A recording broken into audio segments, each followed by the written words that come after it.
other income go up the most of all those that got a raise. We cut health insurance premiums for millions of American families, and we just made surprise medical bills illegal in this country. You know those bills you get that you don't expect of $2,000 to $5,000 from the hospital beyond what you thought you were going to have to owe because of the consultation you weren't told was going to cost that much? No more. They're now illegal. Thanks to the American Rescue Plan and other actions we've taken, we've seen record job creation, record economic growth in the past year. Now, thanks to the bipartisan infrastructure bill, we're about to make a record investment in rebuilding America to take us to be the number one best infrastructure in the world. Well, now we're way below that. We'll be creating better jobs for millions of people, modernizing our roads, our bridges, our highways, our ports, our airports, everything from making clean water, removing lead pipes, that every American can turn on a faucet and drink clean water. Urban and rural and suburban communities. It's going to make affordable high-speed internet available to every American in urban, rural, and suburban areas. We've never done that before. Now we are. We're in the process of getting that done. Still, for all this progress, I know there's a lot of frustration and fatigue in this country. And we know why. COVID-19, Omicron has now been challenging us in a way that it's the new enemy. But while it's cause for concern, it's not cause for panic. We've been doing everything we can, learning and adapting as fast as we can, and preparing for a future beyond the pandemic. All I know that after almost 2 years of physical, emotional, and psychological weight of this pandemic and the impact it's had on everyone, for many of us, it's been too much to bear. We're in a very different place now, though. We have the tools, vaccines, boosters, masks, tests, pills, to save lives and keep businesses and schools open. 75% of adults are fully vaccinated. We've gone from 90 million adults with no shots in arms last summer and down to 35 million with no shots as of today. And we're adding about 9 million more vaccinations each week. We're going to stick with our vaccination efforts because vaccinations work. So get vaccinated, please, and get your booster. Look, we're also increasing testing. Should we have done more testing earlier? Yes, but we're doing more now. We've gone from 0 at-home tests a year ago to 375 million tests on the market in just this month. If you buy a test at a store, your insurance will reimburse you. On top of that, we're making 1 billion at-home tests available for you to order and be delivered to your home for free. Just visit covidtest.gov to know how to get that free test kit to your home. In addition, there are 20,000 sites where you can get tested in person for free now. And now we have more treatments that for people to keep people out of the hospital than any other point in the pandemic, including life-saving antiviral pills. We purchased 20 million of these new Pfizer pills, more than any country in the world. The bottom line on COVID-19 is that we're in a better place than we've been and have been thus far, clearly better than a year ago. We're not going back to lockdowns. We're not going back to closing schools. Schools should stay open because the American Rescue Plan, we provided to states $130 billion. $130 billion to keep our students and educators safe and schools open. Funding for ventilation systems in schools, social distancing, hygiene for classrooms and the school buses. In addition, we've added another $10 billion for COVID-19 tests to be able to be administered at schools. And many states and school districts have spent this money very well. Unfortunately, some haven't. I encourage the states and school districts that use the funding to protect our children and keep our schools open. Use it. The COVID-19 is not going to give up and accept things. It's not going to go away immediately. But I'm not going to give up and accept things as they are now. Some people may call what's happening now the new normal. I call it a job not yet finished. It will get better. We're moving toward a time when COVID-19 won't disrupt our daily lives, where COVID-19 won't be a crisis, but something to protect against and a threat. Look, we're not there yet, but we will get there. Now, the second challenge we're facing are prices. COVID-19 has created a lot of economic complications, including rapid price increases across the world economy. People see it at the gas pumps, the grocery stores, and elsewhere. So, here's what we're going to do. A critical job in making sure that the elevated prices don't become entrenched rests with the Federal Reserve, which has a dual mandate: full employment and stable prices. The Federal Reserve provided extraordinary support during the crisis for the previous year and a half. Given the strength of our economy and the pace of recent price increases, it's appropriate, as the Federal Chairman Powell, the Fed Chairman Powell, has indicated, to recalibrate the support that is now necessary. I respect the Fed's independence, and I've nominated 5 superb individuals to serve on the Federal Board of Governors, men and women from a variety of ideological perspectives. They're eminently qualified, historically diverse, and have earned bipartisan praise. And I call on the United States Senate to confirm them without any further delay. And here at the White House, and for my friends in Congress, the best thing to tackle high prices is a more productive economy with greater capacity to deliver goods and services to the American people. And a growing economy where folks have more choices and more small businesses compete, and where more goods can get to market faster and cheaper. I've laid out a 3-part plan to do just that. First, fix the supply chain. COVID-19 has had a global impact on the economy. When a factory shuts down in one part of the world, shipments to shops and homes and businesses all over the world are disrupted. COVID-19 has compounded that many times over. A couple of months ago, in this very room, we heard dire warnings about how the supply chain problems could create a real crisis around the holidays. So we acted. We brought together business and labor, and that much predicted crisis did not occur. 99% of the packages were delivered on time, and shelves were stocked. And notwithstanding the recent storms that have impacted many parts of our country, the share of goods in stock at stores is 89% now, which has barely changed from the 91% before the pandemic. I often see empty shelves being shown on television. 89% are full, which is only a few points below what it was before the pandemic. But our work's not done. My infrastructure law will supercharge your effort upgrading everything from roads and bridges to ports and airports, railways and transit, to make the economy move faster and reduce prices for families. Second thing, my Build Back Better plan will address the biggest cost of working families face every day. No other plan will do more to lower the cost for American families. It cuts the cost for childcare. Many families, including the people sitting in this room, if they have children and they're working full-time, many families pay up to $14,000 a year for childcare in big cities, less than that in smaller ones.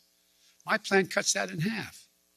That will not only be a game changer for so many families' budgets, but it will mean so much for the nearly 2 million women who've left the workforce during the pandemic because of things like childcare. My Build Back Better plan cuts the price of prescription drugs. So insulin, that today costs some people as much as $1,000 a month, will cost no more than $35 a month. It cuts the cost of elder care. It lowers energy cost.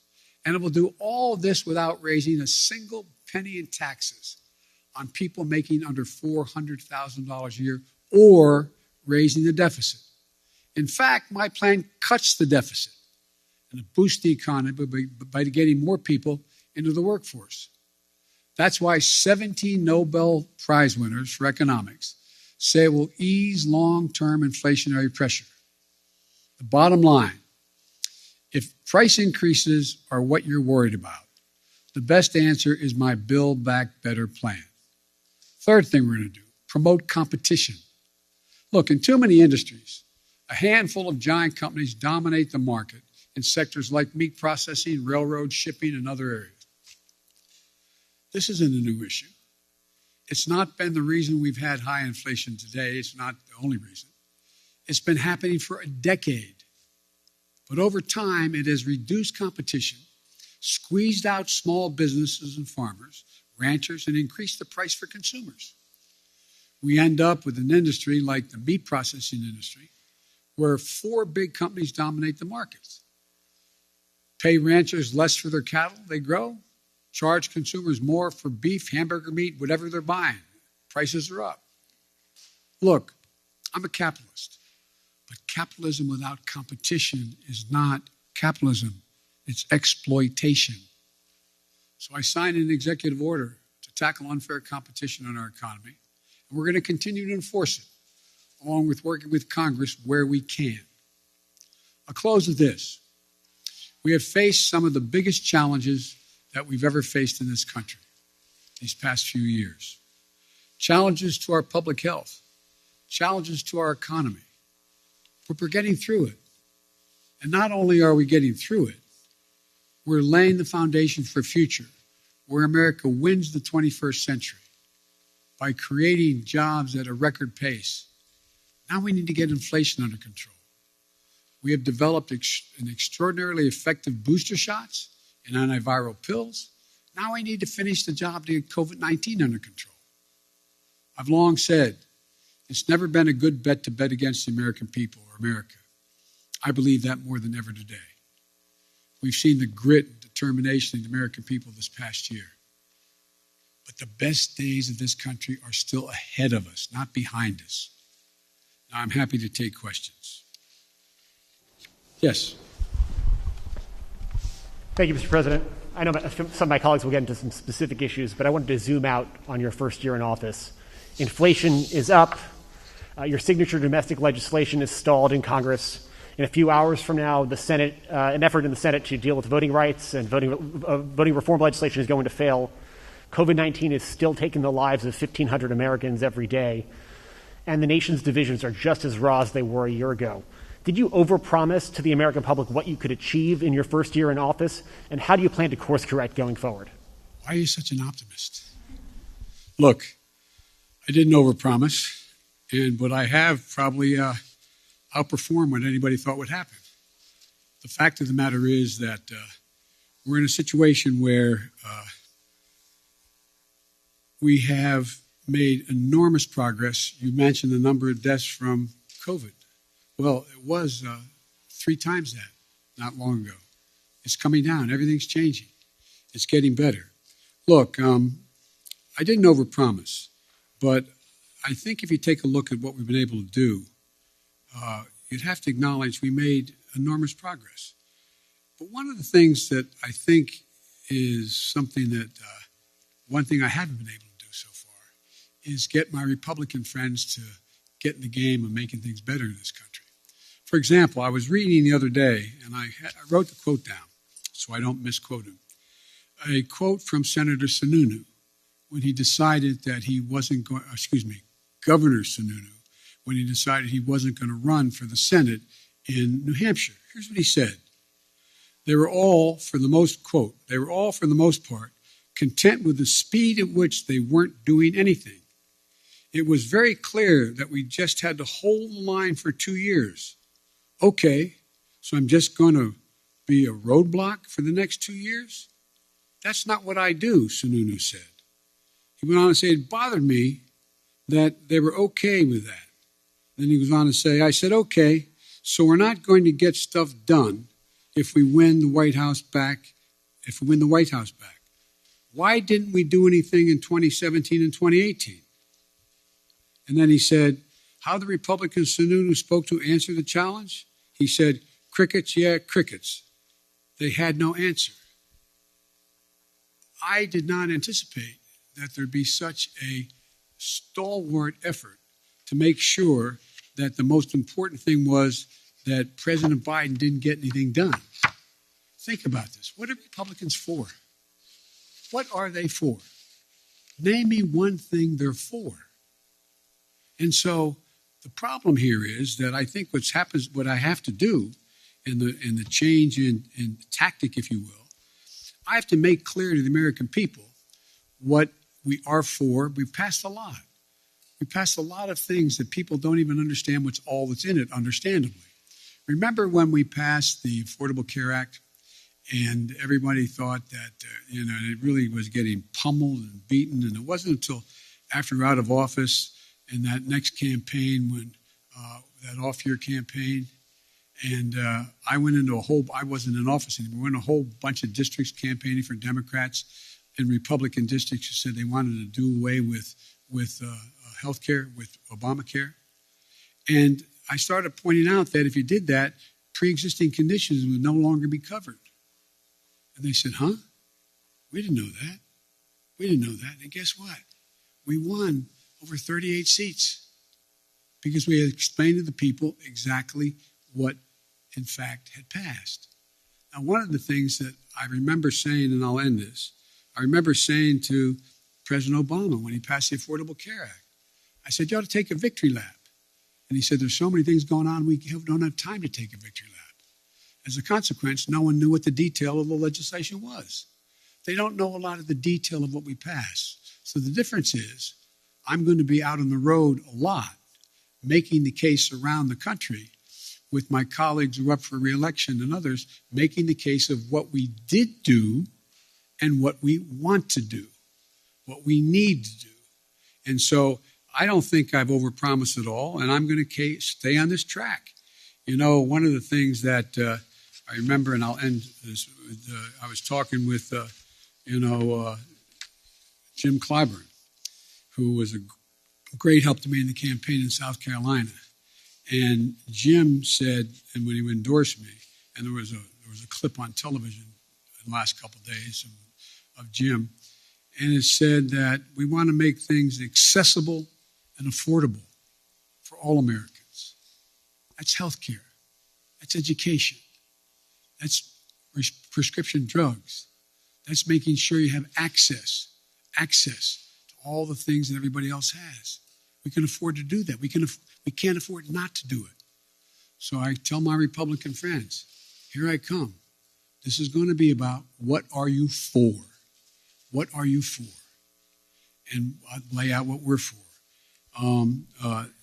Mary Bruce, ABC.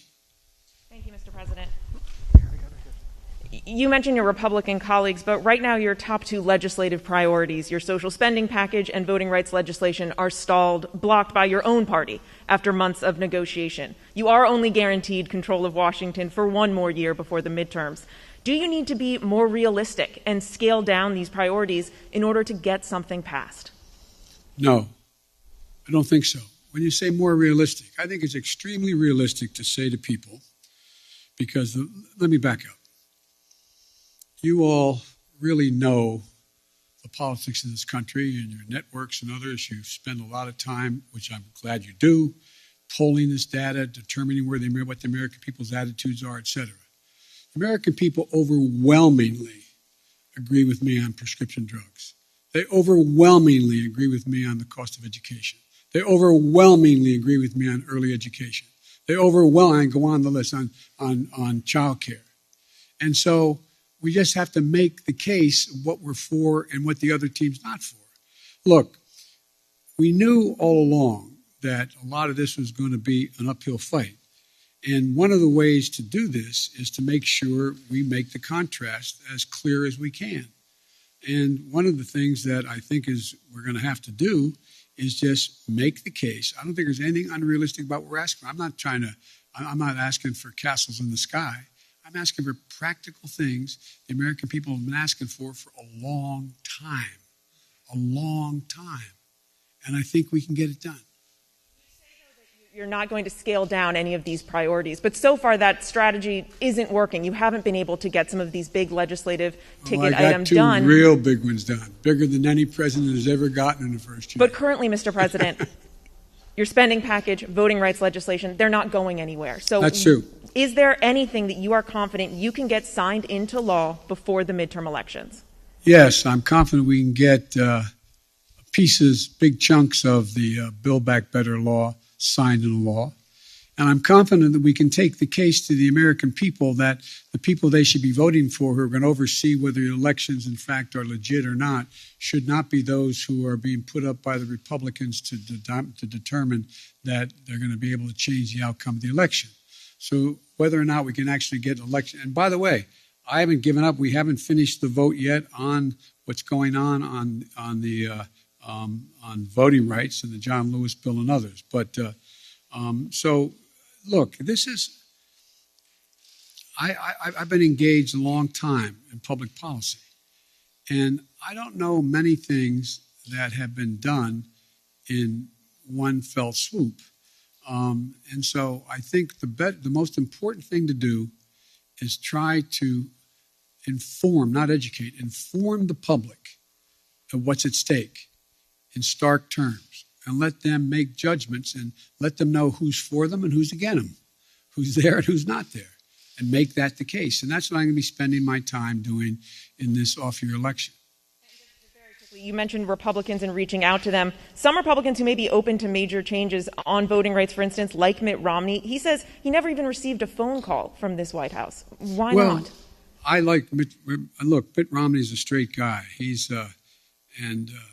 One of the things that we're doing, I was trying to make sure we got everybody on the same page in my party on this score. And I didn't call many Republicans at all. The fact is that I do think that Mitt is a serious guy. I think we can get things done. I think I predict to you they'll get something done on the electoral reform side of this. But rather than judge what's going to get done and not get done, all I can say is I'm going to continue to make the case why it's so important to not turn the electoral process over to political persons who are set up deliberately to change the outcome of elections. Allison Harris, please.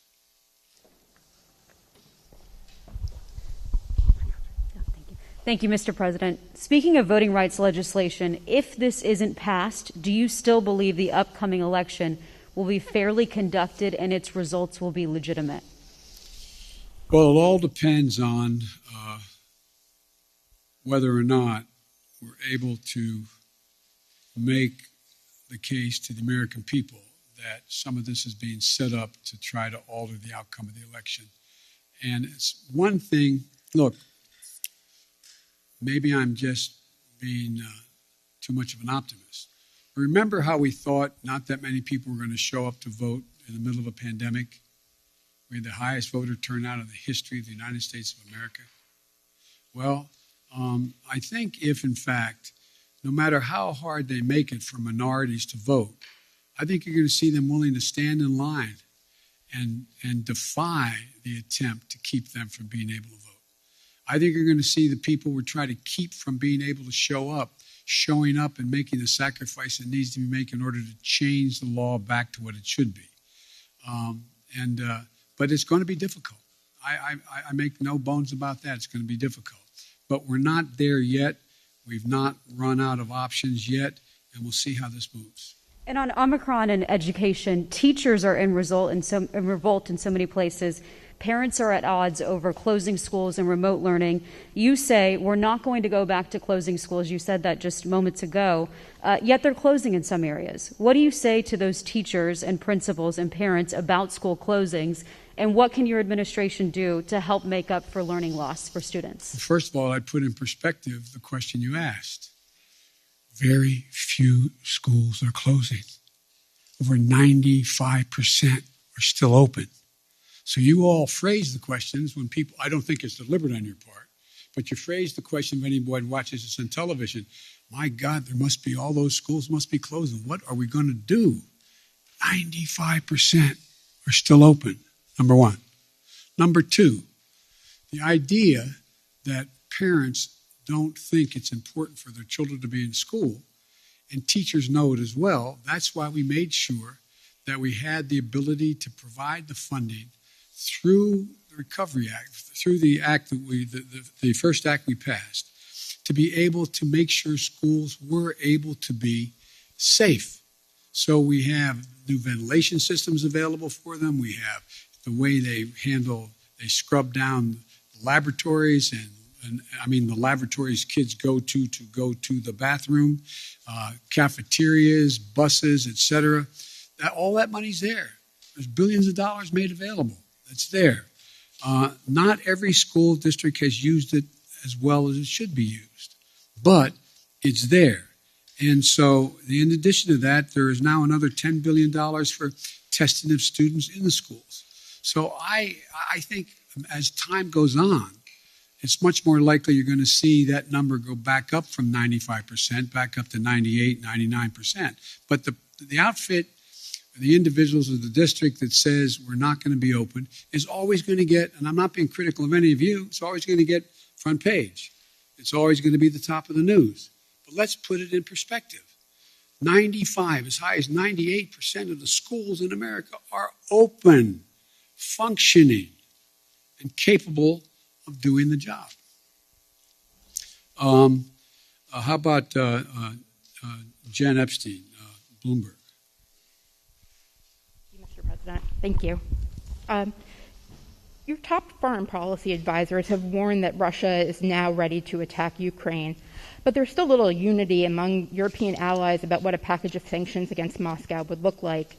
If the U.S. and NATO aren't willing to put troops on the line to defend Ukraine and American allies can't agree on a sanctions package, hasn't the U.S. and the West lost nearly all of its leverage over Vladimir Putin? And given how ineffective sanctions have been in deterring Putin in the past, why should the threat of new sanctions give him pause? Well, because he's never seen sanctions like the ones I promised will be imposed if he moves, number one. Number two, we're in a situation where Vladimir Putin is about to, we've had very frank discussions, Vladimir Putin and I, and the idea that NATO is not going to be united, I don't buy. I've spoken to every major NATO leader. We've had the NATO-Russian summit. We've had the OSCE has met, et cetera. And so I think what you're going to see is that Russia will be held accountable if it invades. And it depends on what it does. It's one thing if it's a minor incursion and then we end up having a fight about what to do and not do, et cetera. But if they actually do what they're capable of doing with the force amassed on the border, it is going to be a disaster for Russia if they further invade Ukraine, and that our allies and partners are ready to impose severe cost and significant harm on Russia and the Russian economy. And, we're going to fortify our NATO allies. I told them on the eastern flank, if in fact he does invade, I've already shipped over $600 million worth of sophisticated equipment, defensive equipment, to the Ukrainians. The cost of going into Ukraine in terms of physical loss of life for the Russians, they'll be able to prevail over time, but it's going to be heavy. It's going to be real. It's going to be consequential. In addition to that, Putin has a stark choice. He either de-escalation or diplomacy, a confrontation of the consequences. And look, I think you're going to see, for example, everybody talks about how Russia has control over the energy supply that Europe absorbs. Well, guess what? That money that they earn from that makes about 45% of the economy. I don't see that as a one-way street. They go ahead and cut it off. It's like my mother used to say, you're biting your nose off to spite your face. It's not like they have all these wonderful choices out there. I spoke with the Prime Minister of Finland.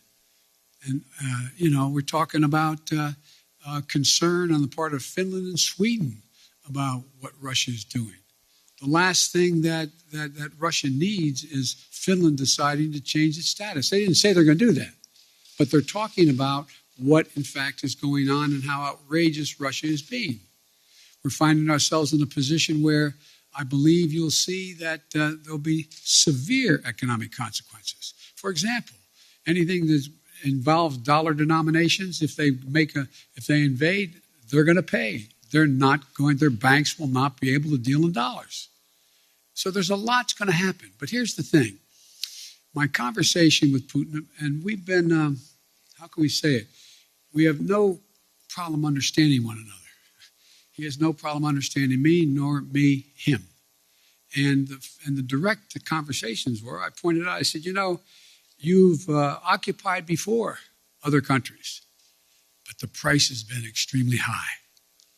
How long? You can go in and over time, at great loss and economic loss, go in and occupy Ukraine. But how many years? 1, 3, 5, 10?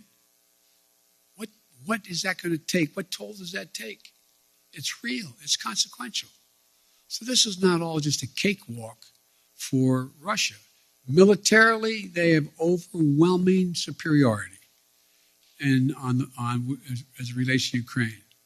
But they'll pay a stiff price immediately, near term, medium term, and long term if they do it.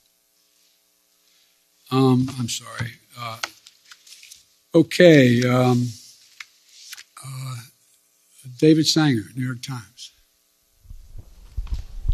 Thank you, Mr. President. I wanted to follow up on your answer there about Russia and Ukraine. When you were in Geneva in June, you said to us about President Putin, I think the last thing he wants now is a Cold War. Now, since then, of course, you've seen him gather these troops, 100,000 troops around Ukraine. Your Secretary of State said today he thought he could invade it at any moment. You've seen the cyber attacks, and you've seen the demand that he have a sphere of influence in which you would withdraw all American troops and nuclear weapons from what used to be the Soviet bloc. So I'm wondering if you still think that the last thing he wants is a Cold War. And has your view of him changed in the past few months? And if it has, and he does invade, would your posture be to really move back to the kind of containment policy that you saw so often when you were still in the Senate? The answer is that I think he still does not want any full-blown war, number one. Number two, do I think he'll test the West, test the United States and NATO as significantly as he can? Yes, I think he will. But I think he'll pay a serious and dear price for it that he doesn't think now will cost him what it's going to cost him. And I think he'll regret having done it. Now, whether or not, I think that, how can I say this in a public forum? I think that he is dealing with what I believe he thinks is the most tragic thing that's happened to Mother Russia, in that the Berlin Wall came down, the empire has been lost, the near abroad is gone, etc. The Soviet Union has been split. But think about what he has. He has 8 time zones, a burning tundra that will not freeze again naturally, a situation where he has a lot of oil and gas, but he is trying to find his place in the world between China and the West. And so I'm not so sure that he has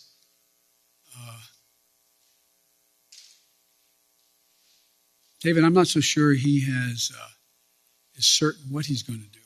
My guess is he will move in. He has to do something. And by the way, I've indicated to him the 2 things he said to me that he wants guarantees on. One is Ukraine will never be part of NATO. And 2, that NATO or there will not be strategic weapons stationed in Ukraine. Well, we can work out something on the second piece, pretending what he does along the Russian line as well, the Russian border in the European area of Russia.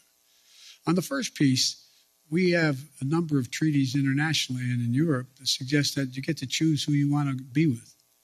But the likelihood that Ukraine is going to join NATO in the near term is not very likely, based on much more work they have to do in terms of democracy and a few other things going on there, and whether or not the major allies in the West would vote to bring Ukraine in right now.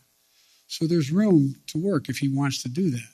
But I think, as usual, he's going to, well, I probably shouldn't go any further, but I think it will hurt him badly. Like you were offering some way out here, some off-ramp, and it sounds like what it is at least an informal assurance that NATO is not going to take in Ukraine any time in the next few decades, and it sounds like you're saying we would never put nuclear weapons there.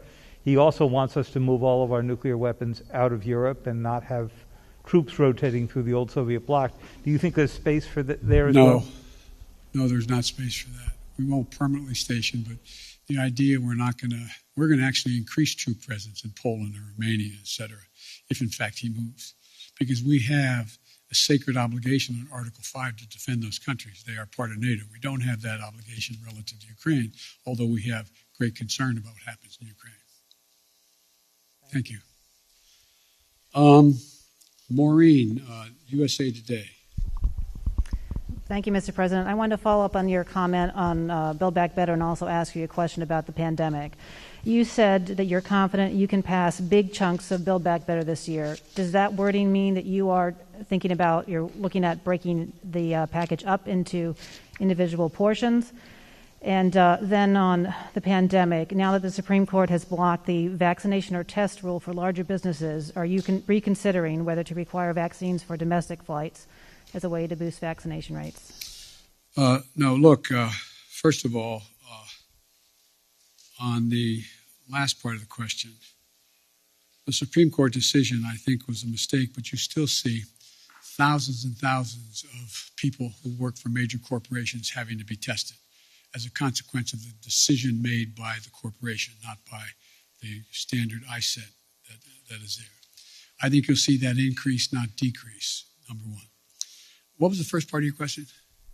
On your comment that you made that you're confident Yes. that major chunks of Build Back Yes. Better can pass, are you breaking it up? Does that Yes. mean? It's clear to me that that we're going to have to probably break it up.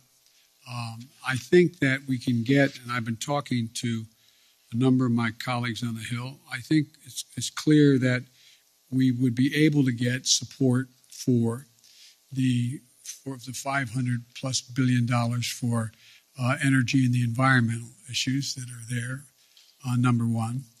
Number two, I know that the two people who've opposed, on the Democratic side at least, support a number of the things that are in there. For example, Joe Manchin strongly supports early education, 3 and 4 years of age, strongly supports that. There is strong support for, I think, a number of the way in which to pay for this proposal. So I think there is. I'm not going to negotiate against myself as to what should and shouldn't be in it, but I think we can break the package up, get as much as we can now, and come back and fight for the rest later.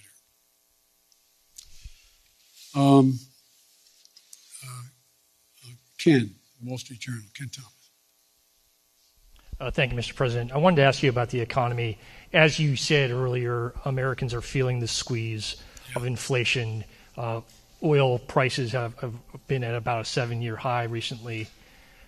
How long should Americans expect to face higher prices when they're at the grocery store, when they're at the gas pump? Is this something that they're going to see into the summer, into next fall? And separately, you talk about the importance of the Fed, but isn't that an acknowledgement that you're limited in what you can do? If you're relying on the Fed to make decisions and you're unable to get a Build Back Better proposal through, aren't you simply limited in what you can do to deal with inflation? Well, look, as you know, Ken, the inflation has everything to do with the supply chain. And I think what you're seeing is that we've been able to make progress on speeding up the access to materials. For example, 1/3 of the increase in cost of living is the cost of automobiles. The reason automobiles have skyrocketed in price is because of the lack of computer chips. So we have the capacity. and we're going to do everything in our power to do it, to become self-reliant on the computer chips that we need in order to be able to produce more automobiles. That's underway. We've already passed, within the context of another bill, money for that in the House of Representatives, before the House of Representatives now. But I think there's a way we can move to, if we can move to get, for example, that one thing done, it can make a big difference in terms of the cost of, the total cost of living. Now, with regard to the whole issue of energy prices, that gets a little more complicated, but you saw what happened when I was able to convince everyone from including China, India, a number of other countries to agree with us to go into their version of their petroleum reserve, to release more into the market. So that brought down the price about 12, 15 cents a gallon, some places more. There's going to be a reckoning along the line here as to whether or not we're going to continue to see oil prices continue to go up in ways that are going up now relative to what impact that's going to have on the producers. And so it's going to be hard. I think that's the place where most middle-class people, working-class people get hit the most. They pull up to a pump and all of a sudden, instead of paying $2.40 a gallon, they're paying $5 a gallon. That's going to be really difficult. But so we're going to continue to work on trying to increase oil supplies that are available. And I think there's ways in which we can be of some value added in terms of the price of gas, natural gas and the like, to take the burden off the European countries that are now totally dependent on Russia. But it's going to be hard. It's going to be very hard. But I think that we have to deal with, for example, like I said, you have a circumstance where people are paying more for a pound of hamburger meat than they ever paid. Well, one of the reasons for that is you don't have that many folks out there that are the ones that are got the big four controlling it all.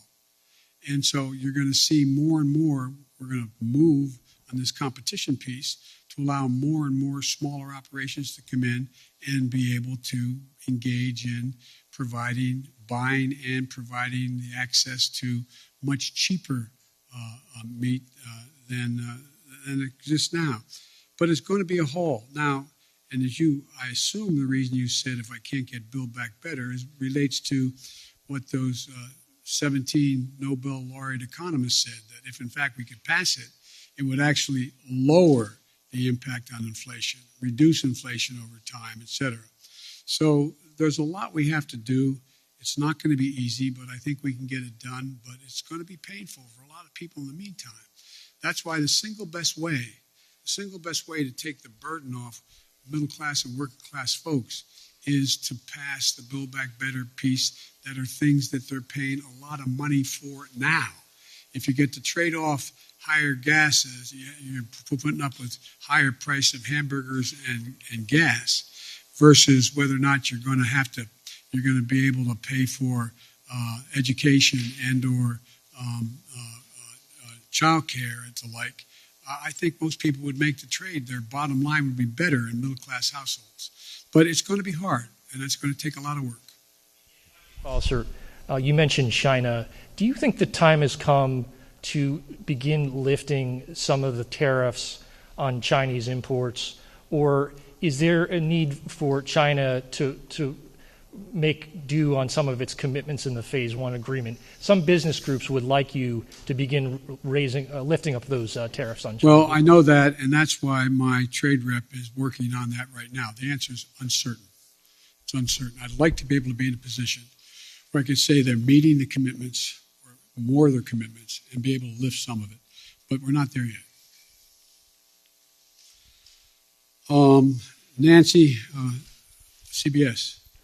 Thank you so much, Mr. President. This afternoon, the Senate Minority Leader, Mitch McConnell, said that the midterm elections are going to be a report card on your progress on inflation, border security, and standing up to Russia.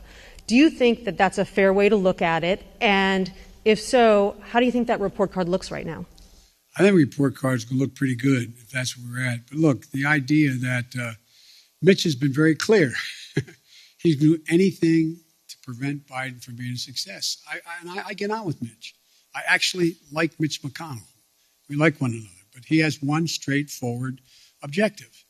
Make sure that there's nothing I do that makes me look good in his mind, with the public at large.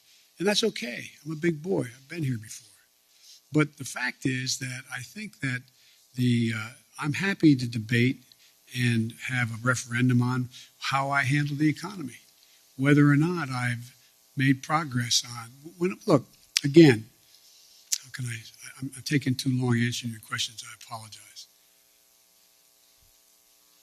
I think that the fundamental question is, what's Mitch for?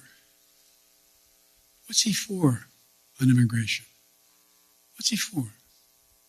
What's he proposing to make anything better? What's he for dealing with Russia? It's different than I'm proposing that many of his Republican friends or his colleagues are supporting as well. What's he for on these things? What are they for? So everything's a choice. A choice. I think, look, I've laid out a proposal on immigration that if we passed it, we'd be in a totally different place right now. But we're not there because we don't have a single Republican vote. My buddy John McCain's gone. So, I mean, it's going to take time. And again, I go back to Governor Sununu's quote. How long? I mean, rhetorical question. I know this is not fair to ask the press a question. I'm not asking you. But think about, did you ever think that one man out of office could intimidate an entire party where they're unwilling to take any vote contrary to what he thinks should be taken for fear of being defeated in a primary? I've had 5 Republican senators talk to me, bump into me, quote unquote, or sit with me, who've told me that they agree with whatever I'm talking about for them to do. But Joe, if I do it, I'm going to defeat it in a primary. We got to break that. It's got to change. And I doubt you're all, it sounds like I'm being solicitous, you're all bright as hell, well-informed, more informed than any group of people in America. But did any of you think that you get to a point where not a single Republican would diverge on a major issue? Not one? Anyway. Can you tell us who those 5 Republican senators are? Sure. No, are you kidding me? I maintain confidentiality. On voting but I'm rights, sure you've spoken to some. on voting rights, sir, yes. At your first press conference 10 months ago, I asked you if there was anything you could do beyond legislation to protect voting rights. And at that time you said, yes, but I'm not going to lay out a strategy before you and the world now. Now that legislation appears to be hopelessly stalled, can you now lay out your strategy to protect voting rights? Well, I'm not prepared to do that in detail in terms of the executive orders I may be able to engage in and other things I can do. But one of the things we have done, we have significantly beefed up the number of enforcers in the Justice Department who are there to challenge these unconstitutional efforts, in our view, unconstitutional efforts on the part of the Republicans to stack the election and subvert the outcomes. We have begun to organize in ways that we didn't before the communities beyond the civil rights community to make the case to the rest of the American people what's about to happen, what will happen if, in fact, these things move forward. If I had talked to you, not you, I'm using you in an editorial sense, if I had talked to the public about the whole idea of subversion of elections by deciding who the electors are after the fact, I think people would have looked at me like, whoa. I mean, I taught constitutional law for 20 years, a 3-credit course in separation of powers, and on Saturday mornings when I was a senator. And I never thought we'd get into a place where we were talking about being able to actually what they tried to do this last time out, send different electors to the state legislative bodies to represent who won the election, saying that I didn't win, but Republican candidate won. I doubt whether anybody thought that would ever happen in America in the 21st century, but it's happening. And so I guess what I'm saying is, Nancy, is that I think that there are a number of things we can do, but I also think we will be able to get significant pieces of the legislation, if we don't get it all now, to build to get it so that we get a big chunk of the John Lewis legislation as well as the Fair Elections Process. Sir, on COVID, if you don't mind, you touted the number of Americans who are now fully vaccinated with 2 shots, but even some of your own medical advisors say that people aren't fully protected unless they have that 3rd shot, a booster. Why hasn't this White House changed the definition of fully vaccinated to include that 3rd booster shot? Is it because the numbers of fully vaccinated Americans would suddenly look a lot less impressive? No, it's not that at all. It's just this has become clearer and clearer. And every time I speak of it, I say, if you've been vaccinated, get your booster shot. Everybody get the booster shot. It's the optimum protection you can have. You're protected very well with 2 shots. If it's the Pfizer, anyway, you're protected. But you are better protected with the booster shot. The definition right now. I'm following what the answer is yes, get the booster shot. It's all part of the same thing. You're better protected. Alex Alper, Reuters. Thank you, Mr. President. I wanted to follow up briefly on a question asked by Bloomberg. You said that Russia would be held accountable if it invades, and it depends on what it does. It's one thing if it's a minor incursion, and we end up having to fight about what to do and what not to do. Are you saying that a minor incursion by Russia into Ukrainian territory would not lead to the sanctions that you have threatened, or are you effectively giving Putin permission to make a small incursion into the country? Good question. That's how it did sound like, didn't it? The most important thing to do, big nations can't bluff, number one. Number two, the idea that we would do anything to split NATO, which would have a profound impact on profound impact on one of Putin's objectives is to weaken NATO, would be a big mistake. So the question is, if it's something significantly short of a significant invasion, or not even significant, just major military forces coming across. For example, it's one thing to determine that if they continue to use cyber efforts, well, we can respond the same way with cyber. They have FSB people in Ukraine now trying to undermine the solidarity within Ukraine about Russia and to try to promote Russian interest. But it's very important that we keep everyone in NATO on the same page.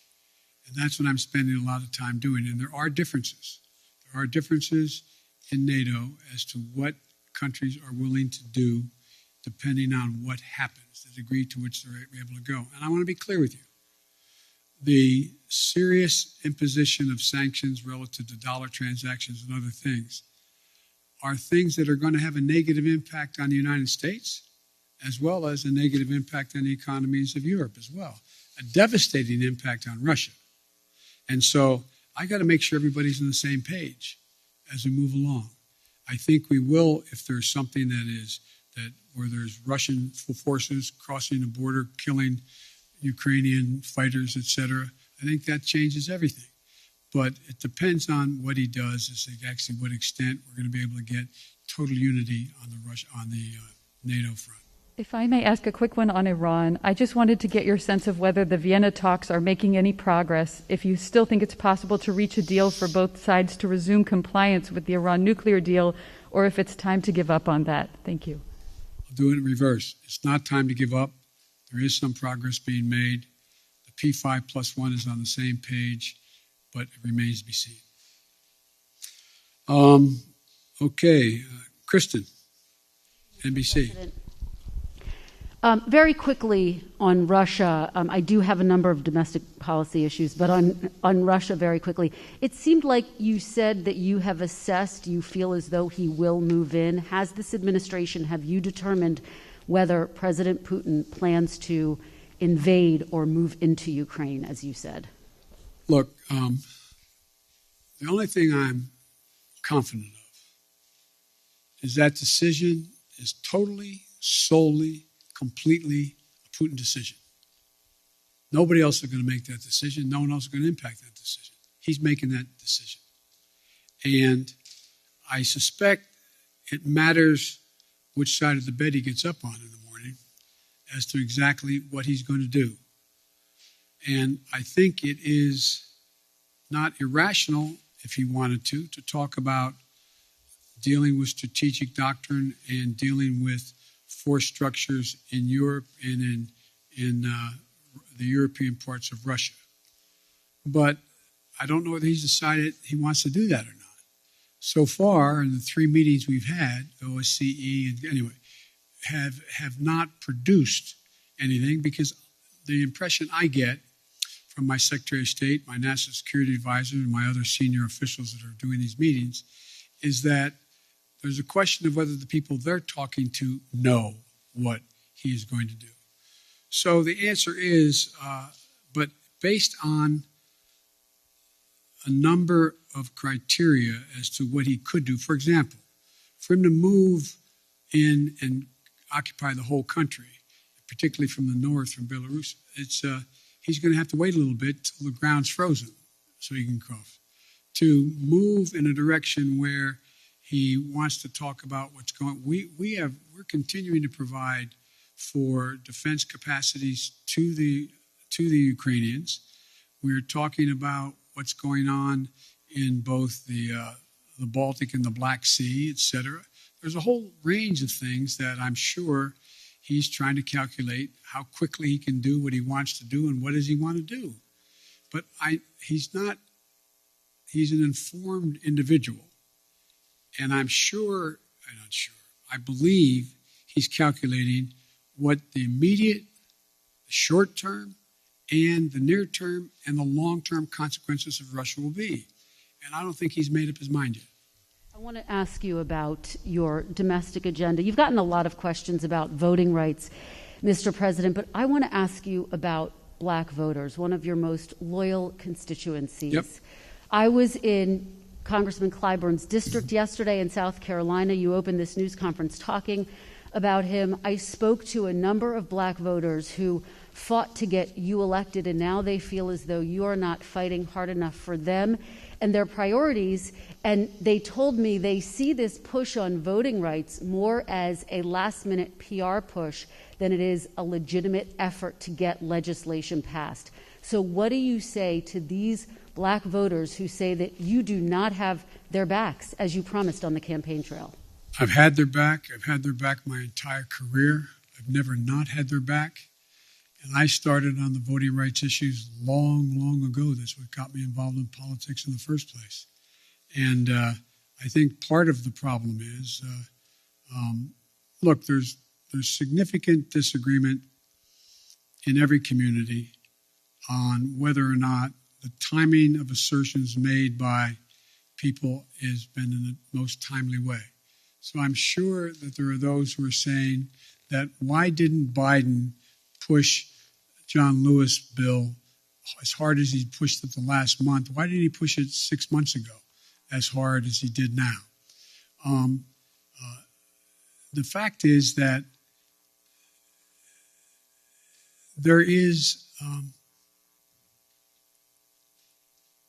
there's a timing that is not of one's own choice. It's somewhat dictated by events that are happening in country and around the world as to what the focus is.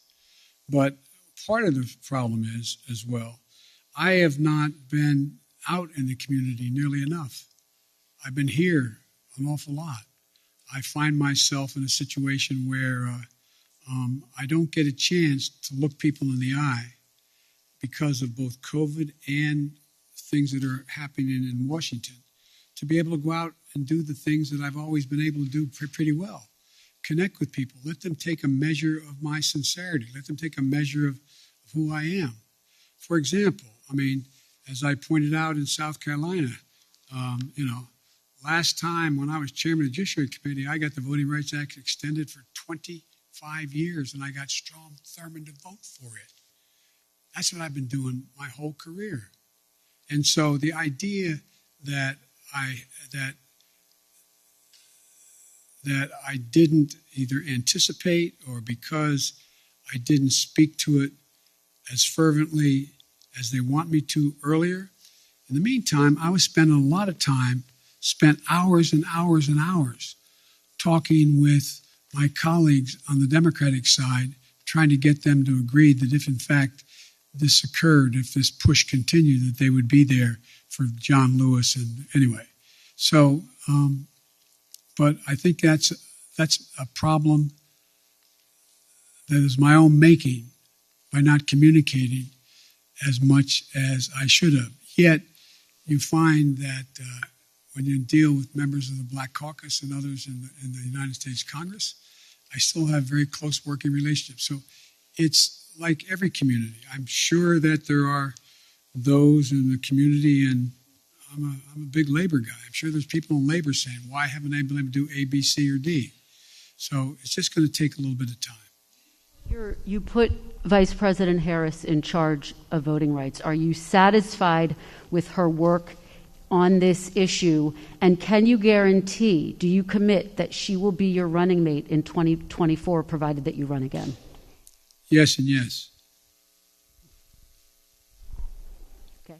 You don't care to expand? Pardon me? Do you care to expand on voting? No, there's no need to. I mean, I asked the question. She's going to be my running mate, number one. And number two, I did put her in charge. I think she's doing a good job. Let me ask you, big picture, particularly when you think about voting rights and the struggles you've had to unify your own party around voting rights. Unity was one of your key campaign promises. In fact, in your inaugural address, you said your whole soul was in bringing America together, uniting our people. People heard the speech that you gave on voting rights in Georgia recently, in which you described those who were opposed to you to George Wallace and Jefferson Davis, and some people took exception to that. What do you say to those who were offended by your speech, and is this country more unified than it was when you first took office? Number one, anybody who listened to the speech, I did not say that there were going to be a George Wallace or a Bull Connor. I said we're going to have a decision in history that is going to be marked just like it was then. You either voted on the side that didn't make you George Wallace or didn't make you Bull Connor. But if you did not vote for the Voting Rights Act back then, you were voting with those who agreed with Connor, those who agreed with and I think Mitch did a real good job of making it sound like I was attacking them. If you notice, I haven't attacked anybody publicly, any senator, any congressman publicly. And my disagreements with them have been made to them, communicate to them privately or in person with them. My desire still is, look, I underestimated one very important thing. I never thought that the Republicans, like for example, I said, they got very upset. I said, there are 16 members of the present United States Senate who voted to extend the Voting Rights Act. Now, they got very offended by that. That wasn't an accusation, it's stating a fact. What has changed? What happened? What happened? Why is there not a single Republican? Not one. That's not the Republican Party.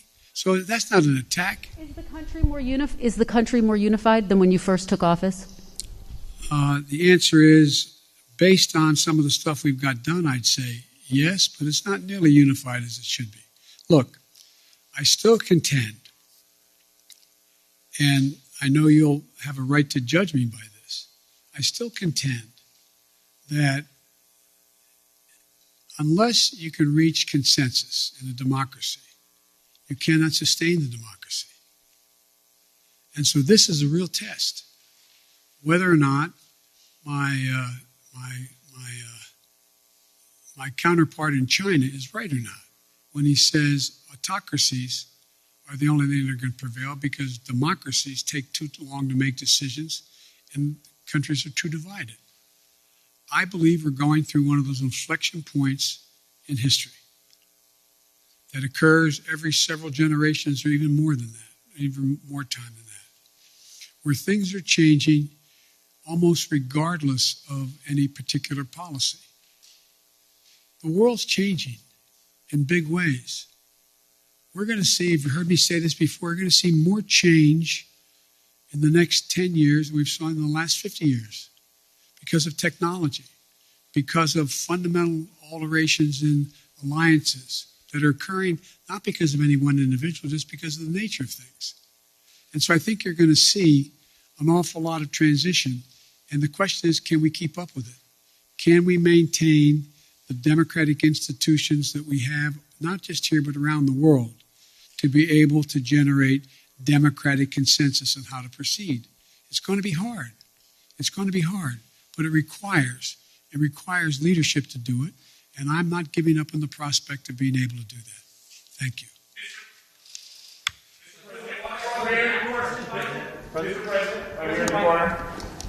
Mr. President. Thank you, sir. There are deep questions among Americans about the competence of government, from the messy rollout of 5G this week to the Afghanistan withdrawal to testing on COVID. What have you done to restore Americans' faith in the competence of government? And are you satisfied by the view of the competence of your government? Look, let's take Afghanistan. I know you all would like to focus on that, which is legitimate.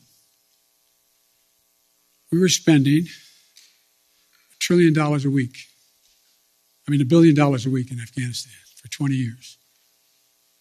Raise your hand if you think anyone was going to be able to unify Afghanistan under one single government. It's been the graveyard of empires for a solid reason. It is not susceptible to unity, number one.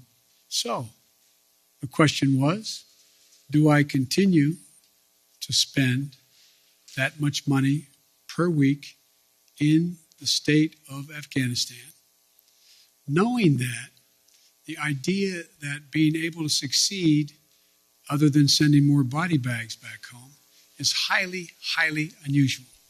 My dad used to have an expression. He'd say, son, if everything's equally important to you, nothing's important to you.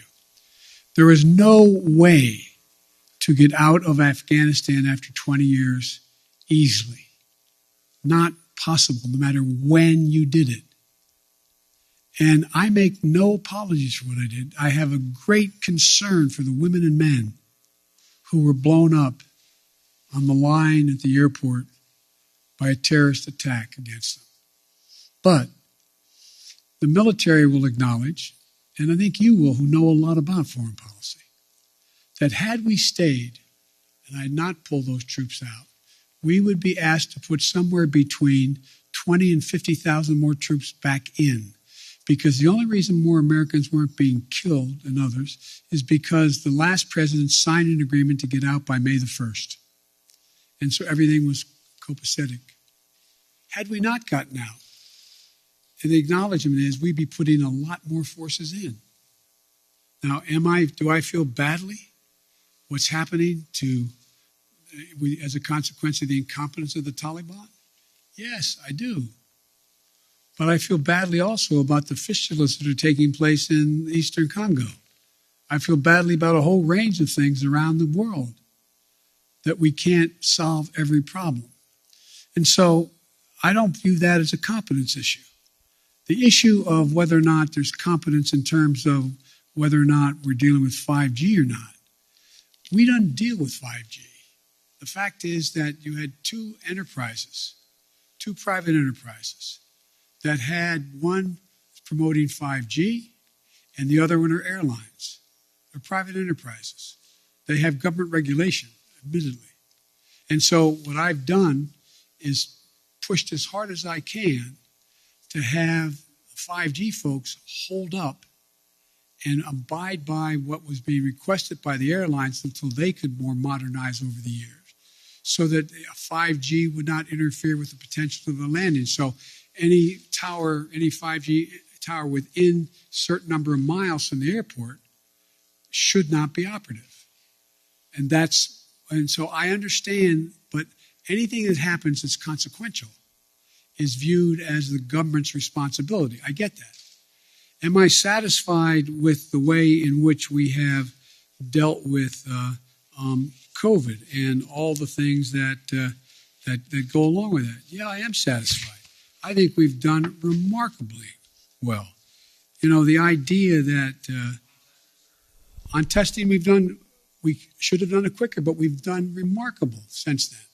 What we have more testing going on than anywhere in the world, and we're going to continue to increase that. Did we have it at the moment exactly when we should have moved, and could we have moved a month earlier? Yeah, we could have.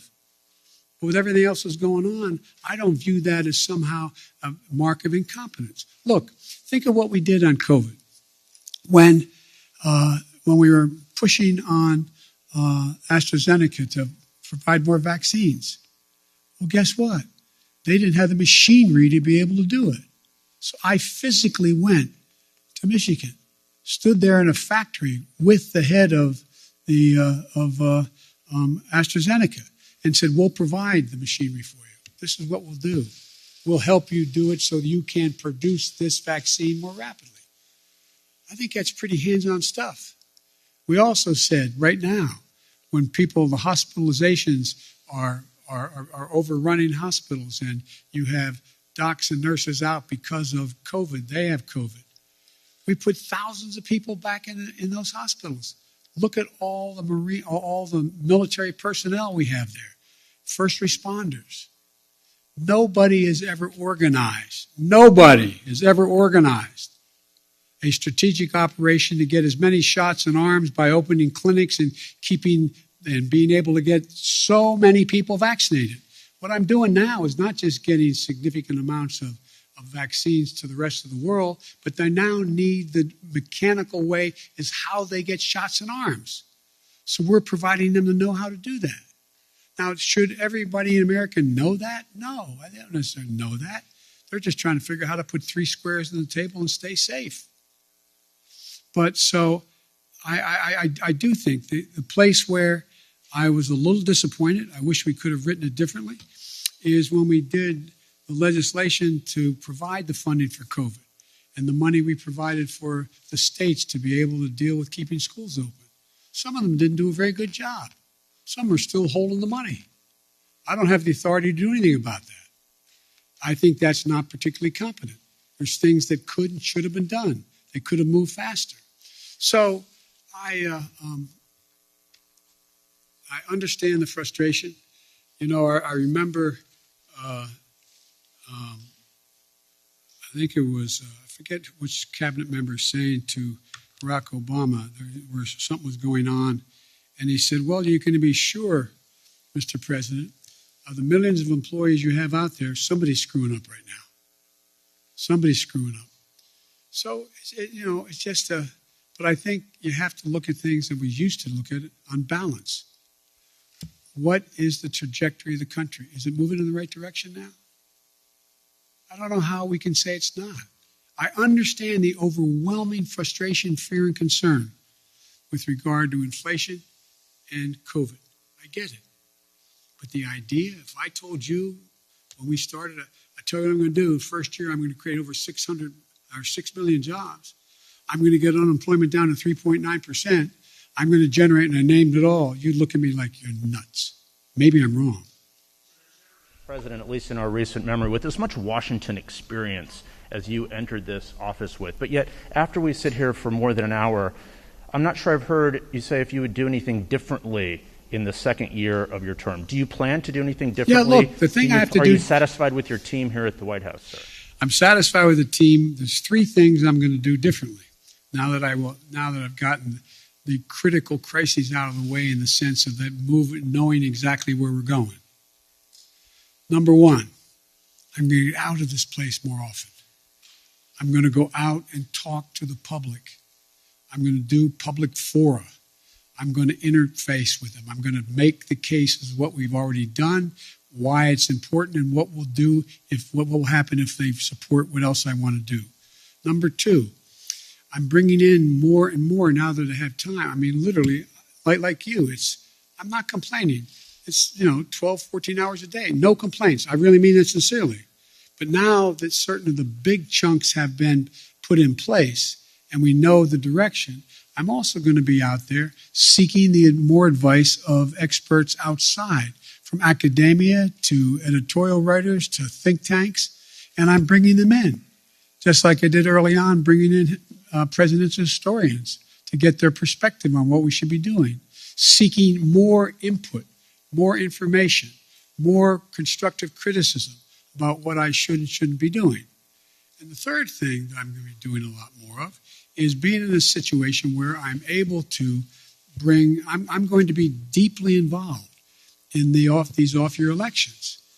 We're going to be raising a lot of money. We're going to be out there making sure that we're helping all of those candidates, and scores of them have already asked me to come in and campaign with them, to go out and make the case in plain, simple language as to what it is we've done, what we want to do, and why we think it's important. How many more hours am I doing this? I'm happy to stick around.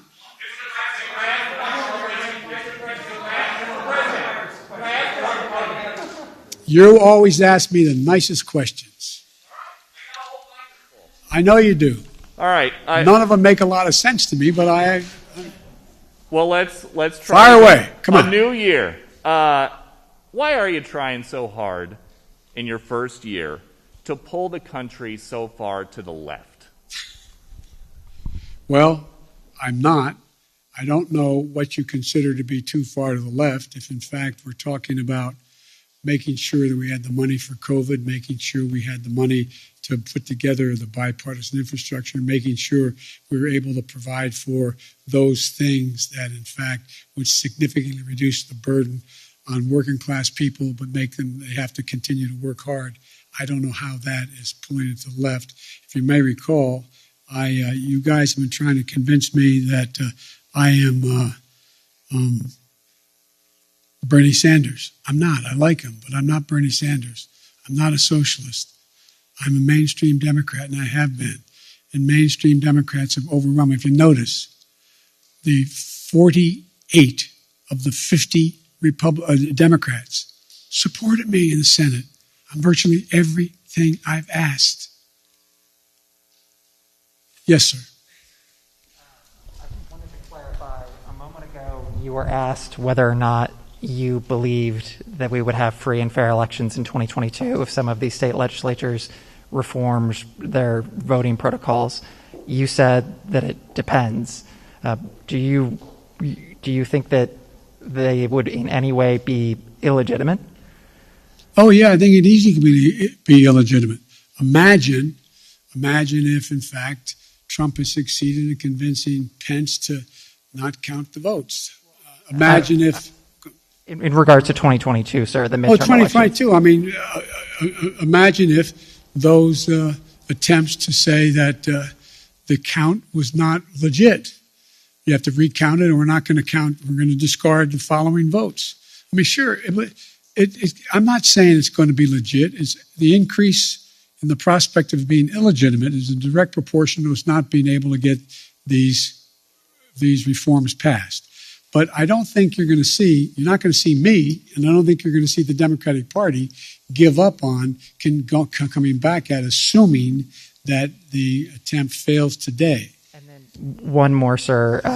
You campaigned and you ran on a return to civility, and I know that you dispute the characterization that you called folks who would oppose those voting bills as being Bull Connor or George Wallace. But you said that they would be sort of in the same camp. No, I didn't say that. Look what I said. Go back and read what I said. And tell me if you think I called anyone who voted on the side of the position taken by Bull Connor that they were Bull Connor. And that is an interesting reading of English. I assume you got into journalism because you like to write. So did you expect that would work with Senators Manchin or Sinema? No, here's the thing. There's certain things that are so consequential. You have to speak from your heart as well as your head. I was speaking out forcefully on what I think to be at stake. That's what it is. And by the way, no one forgets who was on the side of King or Bull Connor. No one does not. The history books will note it. And when I was making the case, don't think this is a freebie. You don't get to vote this way and then somehow it goes away. This will stick with you the rest of your career and long after you're gone. And Mr. President, folks. So one more on Ukraine, please, sir. Okay. Whoa. Hang on, guys. We've only gone an hour and 20 minutes. I'll keep going. But I'm going to go. Let me get something straight here. How long are you guys ready to go? You want to go for another hour or two?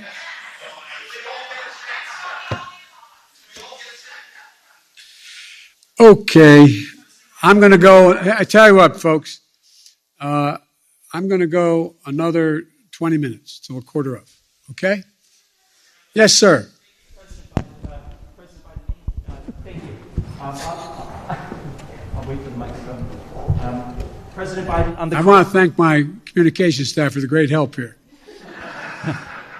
Well, President Biden, on the coronavirus, we're tragically approaching nearly 1 million Americans who died. And I'd like to ask you why it is during your 3.5-hour virtual summit in November with the Chinese president you didn't press for transparency, and also whether that has anything to do with your son's involvement in an investment firm controlled by Chinese state-owned entities. The answer is that I did raise the question of transparency. I spent a lot of time with him. And the fact is that they're just not being transparent. Transparency on the coronavirus origins. Yes. And you did during the virtual summit. Is there a reason your press staff was unaware of that?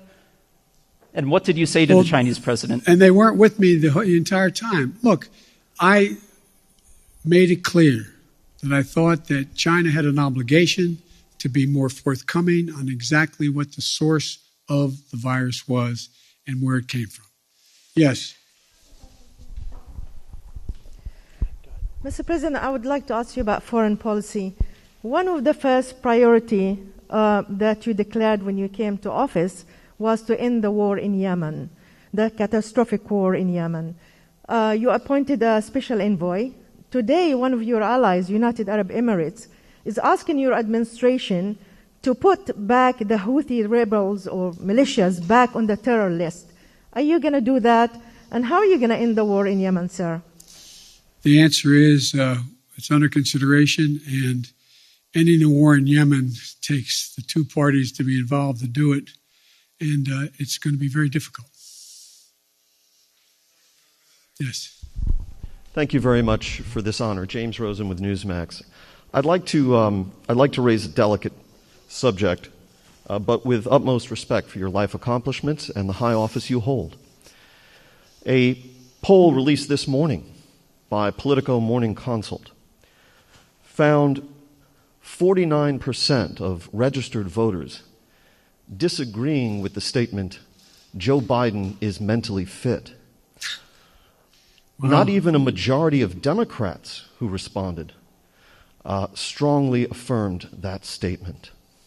Well, I'll let you all make the judgment whether they're correct. Well, so the question I have for you, sir, if you'd let me finish, is why do you suppose such large segments of the American electorate have come to harbor such profound concerns about your cognitive fitness? Thank you. I have no idea. Yes, sir. Thanks, Mr. President. I appreciate it. I wanted to sort of address or ask about attention that's sort of been in this press conference on unifying the country, because you campaigned on two things. One of them is being able to accomplish big things, and the other is the ability to unify the country. And even today, you've talked about sort of a different posture with Republicans. And I wonder if you still think it's possible to do both of those things. We have to. We have to. And I'm not, as long as I hold public office, I'm going to continue to attempt to do both things. One more follow-up. Around this time last year when you were campaigning in Georgia, I think one of the things you told people was the power is literally in your hands. You know, if voters give Democrats the House and the Senate and the presidency, that all these big things can get accomplished. And, you know, we've seen stalemate, we've seen things being stymied. Why should folks believe you this time around? Can you think of any other president that's done as much in 1 year? Name one for me. I'm asking you. I'm serious. You guys talk about how nothing's happened. I don't think there's been much on any incoming president's plate that's been a bigger menu than the plate I had given to me. I'm not complaining. Knew that running in. And the fact of the matter is we got an awful lot done. An awful lot done. And there's more to get done. But look, let me ask a rhetorical question. No, I won't. Anyway. Thank you. Yes.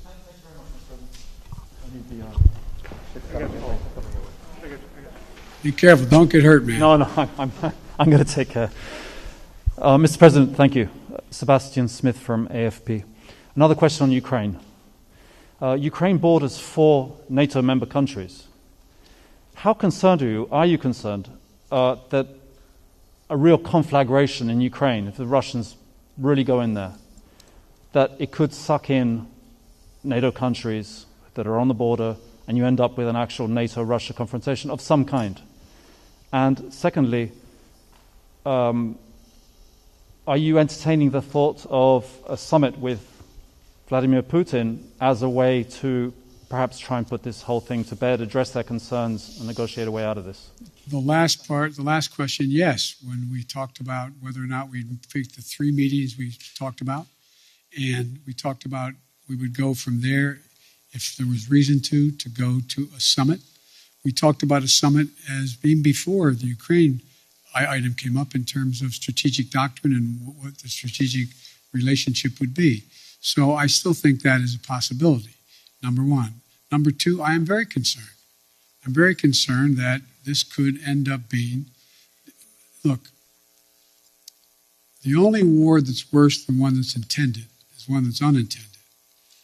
And what I'm concerned about is this could get out of hand, very easily get out of hand because of what you said, the borders of Ukraine and what Russia may or may not do. I am hoping that Vladimir Putin understands that he is short of a full-blown nuclear war. He's not in a very good position to dominate the world. And so I don't think he thinks that. But it is a concern. And that's why we have to be very careful about how we move forward and make it clear to him that there are prices to pay that could, in fact, cost his country an awful lot. But of course you have to be concerned when you have, nuclear power invade. If he invades, it hasn't happened since World War II. This is the most consequential thing that's happened in the world in terms of war and peace since World War II. Yes.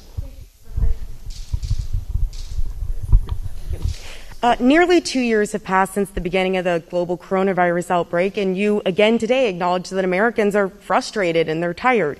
Based on your conversations with your health advisors, what type of restrictions do you imagine being on Americans this time next year, and what does the new normal look like for social gatherings and travel to you?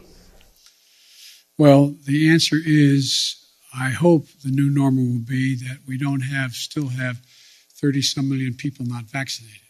I hope the new normal is people have seen what their own interest is and have taken advantage of what we have available to us. Number two, with the pill that is a problem that appears to be as efficacious as it seems to be, that they're going to be able to deal with this virus in a way that after the fact you have an ability to make sure you don't get very sick. Number three, I would hope that what happens is the rest of the world does what I'm doing and provides significant amounts of the vaccine to the rest of the world, because it's not sufficient that we just have this country not have the virus or be able to control the virus, but that we can't build a wall high enough to keep a new variant out.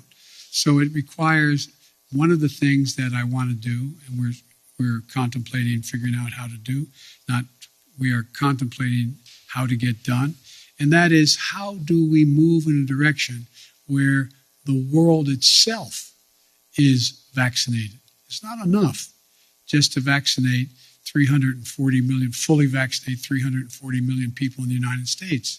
That's not enough.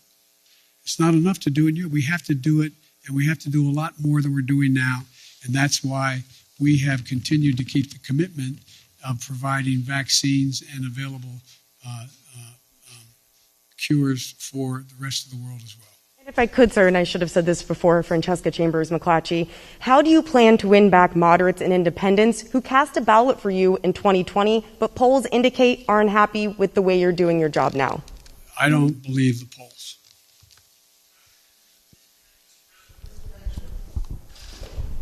Well, why don't you just go down the road there? Thank you, Mr. President. To follow up on some of the questions about the vaccination program, you've given dozens of speeches this year urging Americans to get vaccinated.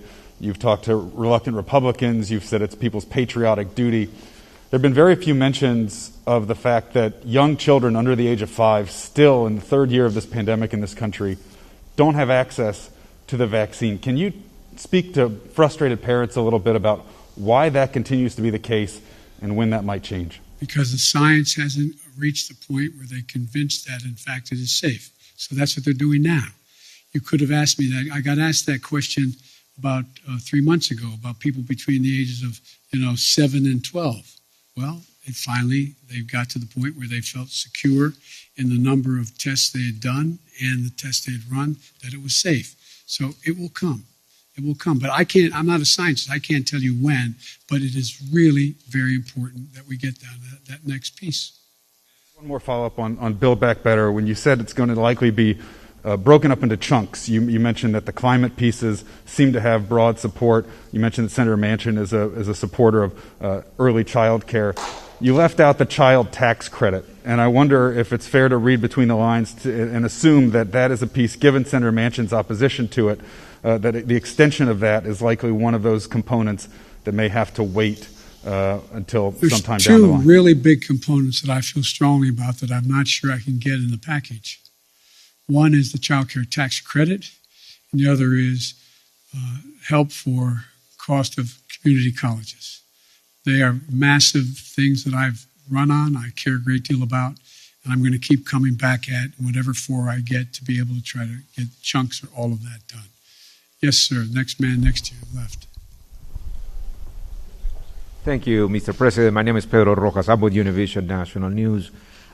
This is actually my first press conference here. It's good to meet you in person. We always have long press conferences. Awesome. I got a couple of questions for you. Number one, you said that you want to convey your message by getting out there in the country. I wonder if you're planning on traveling also to South America and other countries in the Western Hemisphere, given the fact that China has gained a lot of influence in the region. And the second question is, what will be your message for residents in this country that are struggling every time they go to the gas station, every time they go to the grocery store and see the prices going high, and the pharmacy? I happen to come from South Texas, where I saw a lot of people struggling financially in the last few months, and so I wonder what is the message you want to spread to them.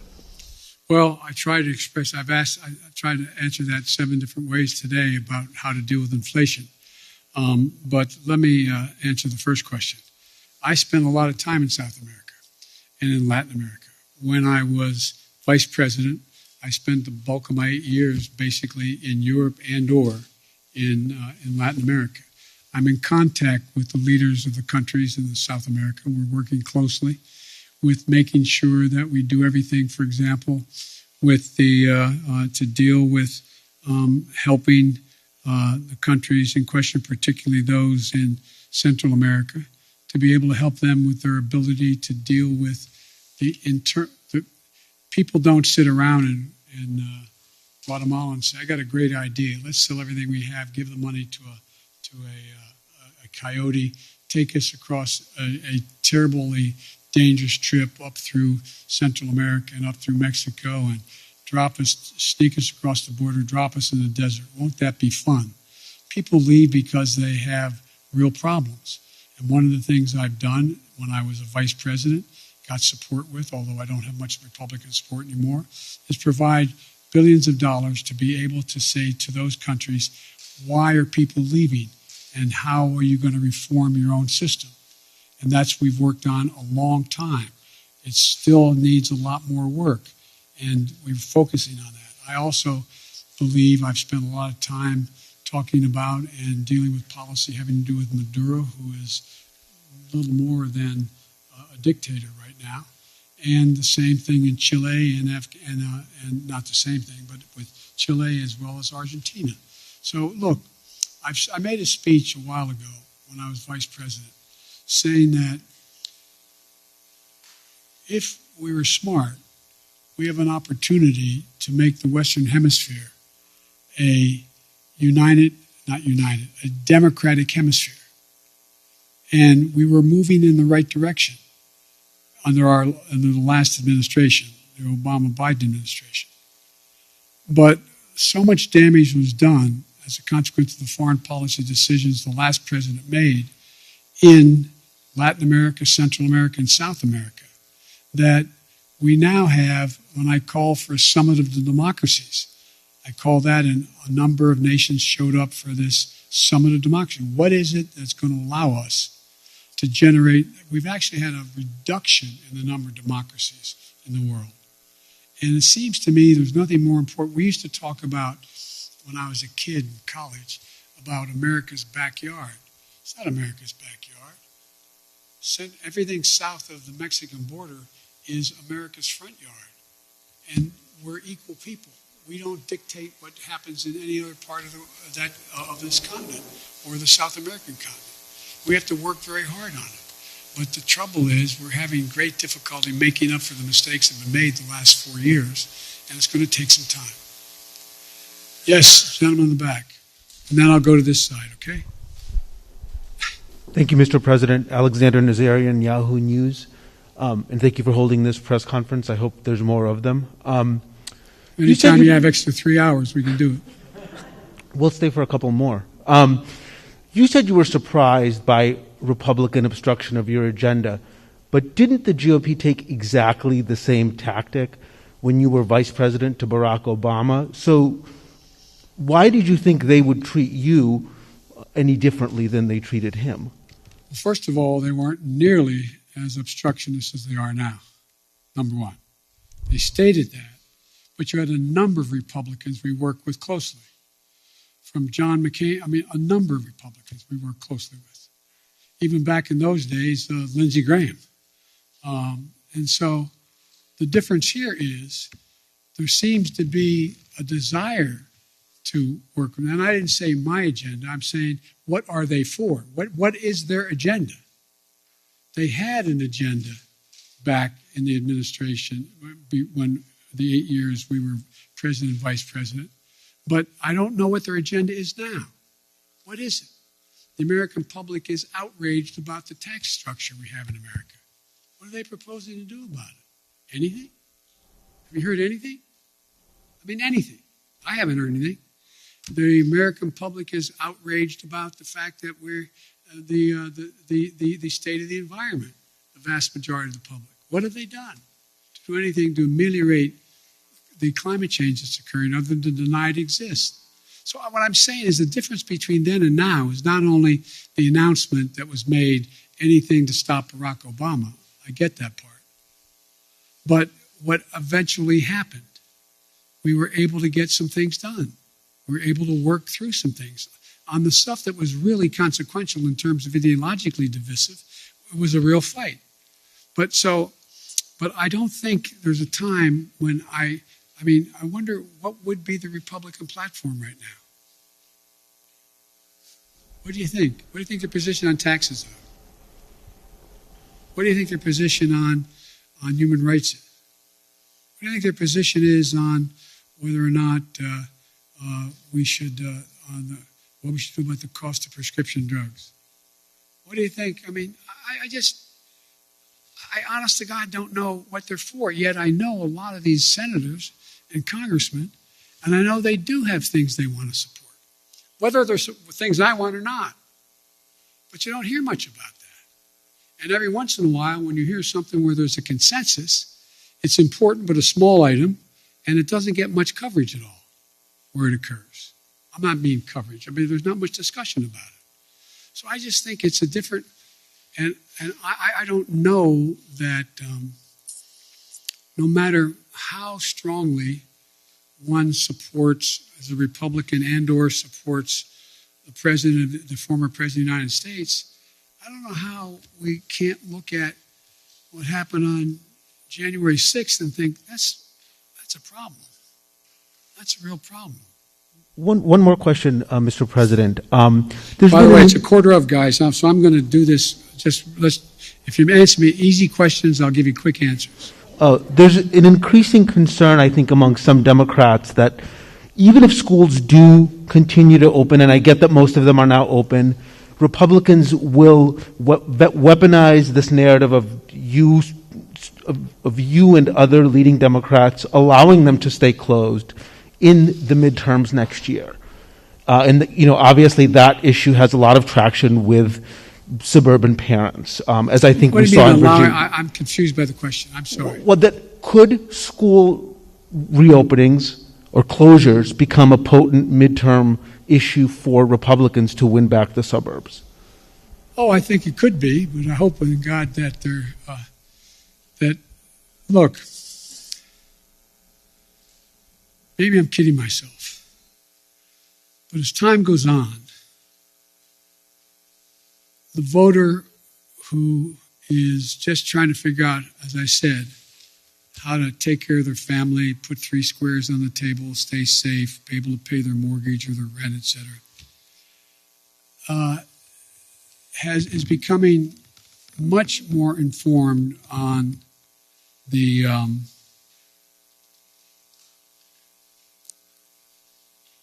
motives of some of the political players and some of the political parties.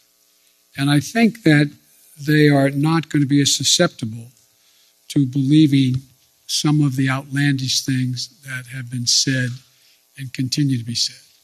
You know, every president, not necessarily in the first 12 months, but every president the first couple of years, every president, of the last presidents, at least 4 of them, have had polling numbers that are 44% favorable. So it's this idea that, but you all, not you all, but now it is, well, Biden's at, one poll showed him at 33%. The average is 44, 45%. One poll him at 49%. I mean, the idea that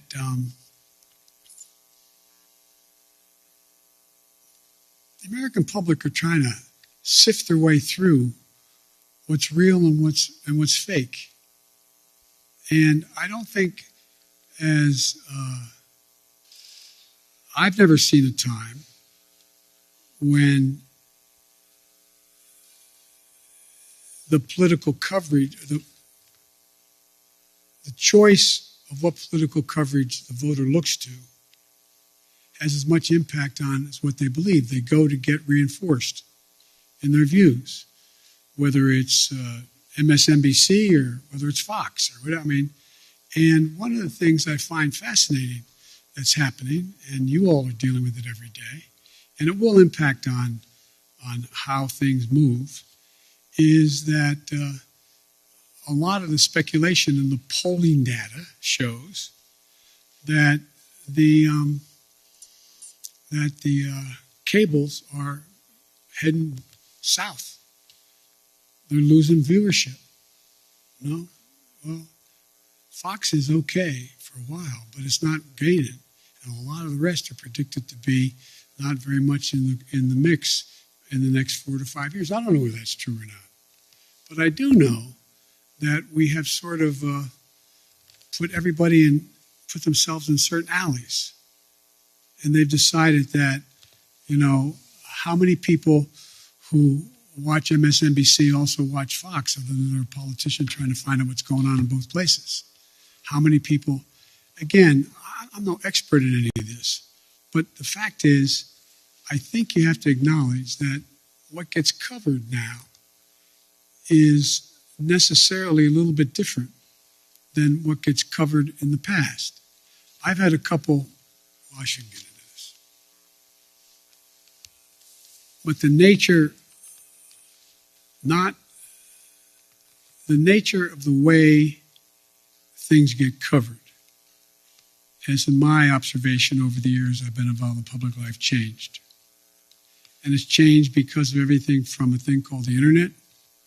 It's changed because of the way in which we have self-identified perspectives based on what channel you turn on, what network you look at, not network, what cable you look at.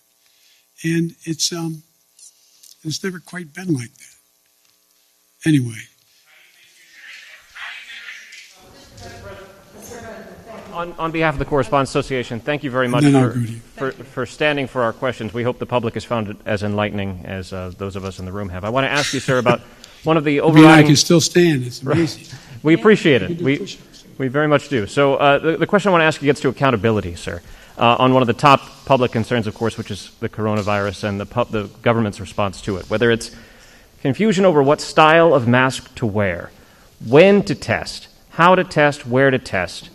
The public is confused, sir, and you see that in the drop-off in the polling on this question. Why did you tell Jeff that you were satisfied with your team?